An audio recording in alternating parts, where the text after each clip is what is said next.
I'm backstage with Evelyne Luest of Contrast Quartet, just minutes after finishing Bartók's Contrasts.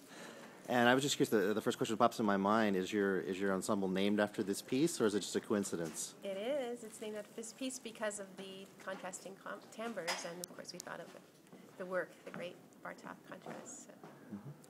So. In addition to the Bartók, I know that there's, who's famed for weaving folk melodies into his work. There seems to be a folk music thread percolating through the entire program tonight. I was wondering if you could just talk a little about some of the connections you see. Sure, that's absolutely right. Each one of the pieces is influenced by folk music. Bartók, of course, was the master of integrating folk music into serious classical compositions, and he and Kodály collaborated and collected thousands of Hungarian folk songs, as well as neighboring countries, Bulgarian, Greek, even Romanian. And, of course, Kodály was incredibly nationalistic. He loved Hungarian folk music. All his music is very Hungarian. And they worked together, and I think they compiled a huge library of folk music, which is wonderful to preserve all that. And the second half of the program is American composers. So we have Aaron J. Kernis, who happens to be my husband. Ah. Yeah. And his music is influenced by kind of light jazz. He listened to the radio a lot when he was little. His parents listened, so he listened.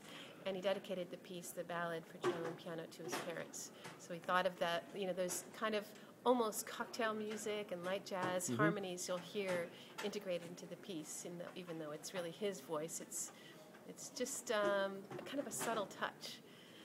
And then with the Shikli, you'll really recognize the Americana in it. There's cowboy music, there's jazz, there's minimalism.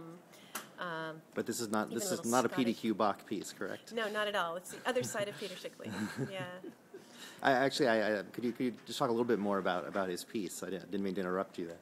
Well, that's all right. No, it's let's see. It was written in 1982. It was commissioned by the Northwest Chamber Music Festival in Oregon.